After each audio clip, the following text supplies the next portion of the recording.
आप वोट देकर अपनी सरकार चुनते हैं, वो विधानसभा में कानून यानी विधेयक पास करती है और फिर वो कानून कहीं जाकर अटक जाता है। जैसे कोई ज़रूरी फाइल एक दफ्तर से दूसरे दफ्तर घूमती रहती है, लेकिन मंजिल तक नहीं पहुंचती।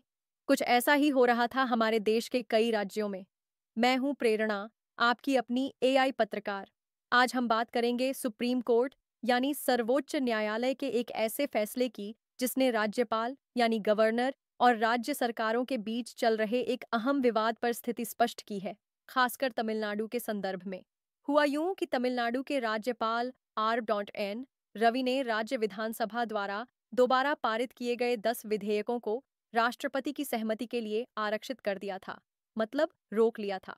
ये वो बिल थे जिन्हें राज्यपाल पहले लौटा चुके थे और विधानसभा ने उन पर पुनर्विचार करके या बिना बदलाव के फिर से पारित कर दिया था। सुप्रीम कोर्ट ने हाल ही में राज्यपाल के इस कदम को त्रुटिपूर्ण और अवैध करार दिया। कोर्ट ने साफ कहा कि जब विधानसभा किसी विधेयक पर एक बार पुनर्विचार कर लेती है, तो राज्यपाल उसे राष्ट्रपति के पास भेजने के लिए आरक्षित नहीं कर सकते, उन्हें सहमति देनी ही होगी।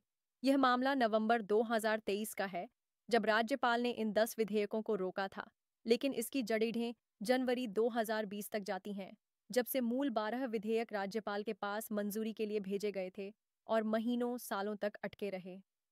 इनमें से ज्यादातर विधेयक राज्य के विश्वविद्यालयों में उपकुलपतियों यानी वाइस चांसलरों की नियुक्ति के तरीके बदलने से जुड़े थे। तमिलनाडु सरकार को आखिरकार 2023 में सुप्रीम कोर्ट का दरवाजा खटखटाना पड़ा। अब आप सोच रहे होंगे कि ये 10 बिल कानून क्यों नहीं बन पा रहे थे। देखिए, हमारे संविधान के अनुसार जब राज्य की विधानसभा कोई विधेयक यानी बिल पास करती है, तो उसे कानून बनने के लिए राज्यपाल की सहमति चाहिए होती है। इसे कहते हैं बिल असेंट या विधेयक पर सहमति। राज्यपाल के पास संविधान के अनुच्छेद 200 के तहत कुछ विकल्प होते हैं।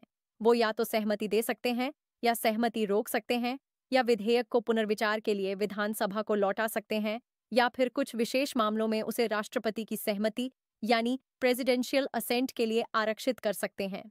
लेकिन तमिलनाडु वाले मामले में राज्यपाल ने उन विधेयकों को राष्ट्रपति के लिए आरक्षित किया जिन्हें विधानसभा पहले ही पुनर्विचार करके दोबारा पास कर चुकी थी। सुप्रीम कोर्ट ने इसी प्रक्रिया को गलत ठहराया।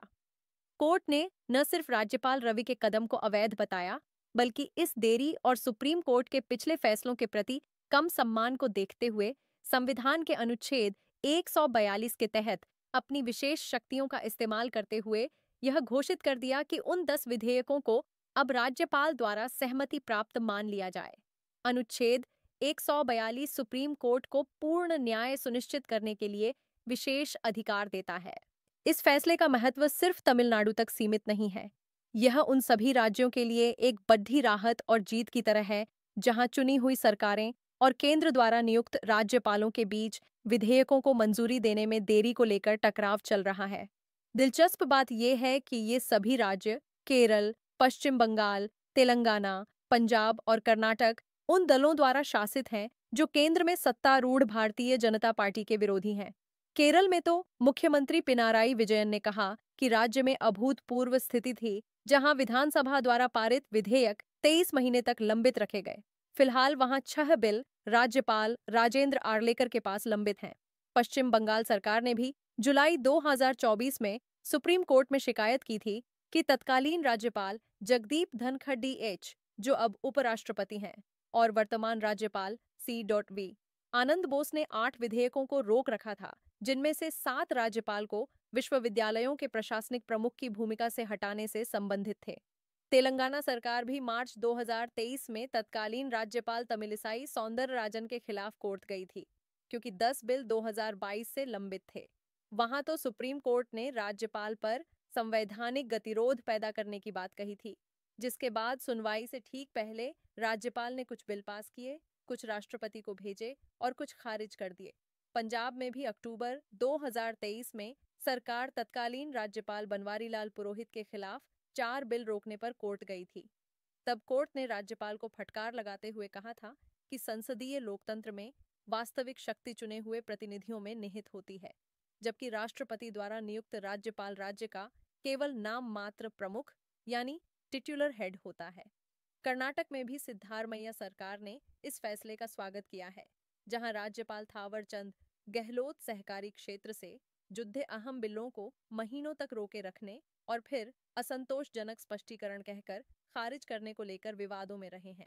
इस पूरे मामले में सुप्रीम कोर्ट ने एक और बहुत महत्वपूर्ण कदम उठाया है। कोर्ट ने भविष्य के लिए सभी राज्यपालों हेतु विधेयकों पर निर्णय लेने के लिए एक समय सीमा तय कर दी है। अगर राज्यपाल को राज्य के मंत्रिपरिषद की सलाह पर सहमति रोकनी है या बिल राष्ट्रपति के लिए आरक्षित करना है, तो उन्हें बिल मिलने के 1 महीने के भीतर ऐसा करना होगा। और अगर ये फैसला राज्य सरकार की सलाह के विरुद्ध जाकर लेना है, तो राज्यपाल को बिल लौटाने या राष्ट्रपति के विचार के लिए आरक्षित करने के लिए अधिकतम 3 महीने का समय मिलेगा। यह कदम राज्यपालों की भूमिका में अधिक जवाबदेही और पारदर्शिता लाएगा और विधेयकों को अनिश्चित काल तक लंबित रखने की प्रवृत्ति पर रोक लगाएगा। यह फैसला भारत के लोकतांत्रिक ढांचे को मजबूत करता है, जहां चुनी हुई सरकार की इच्छा का सम्मान सर्वोपरि होना चाहिए। ये एक तरह से सिस्टम में अटकी हुई फाइलों को क्लियर करने के लिए डेडलाइन तय करने जैसा है, ताकि काम रुके नहीं। तो संक्षेप में, सुप्रीम कोर्ट का यह फैसला राज्यपालों को याद दिलाता है कि वे महज नाममात्र प्रमुख हैं और लोकतांत्रिक रूप से पारित कानूनों के द्वारपाल बनकर उन्हें रोक नहीं सकते। साथ ही कोर्ट द्वारा तय की गई समय सीमा एक व्यावहारिक सुधार है, जो भविष्य में ऐसे टकरावों को कम करने में मदद करेगा। इस पर आपकी क्या राय है? क्या यह फैसला केंद्र राज्य संबंधों में एक नया अध्याय लिखेगा? हमें कमेंट में बताएं। देखते रहिए देश विदेश की हर ताज़ा खबर प्रेरणा के साथ। जय हिंद।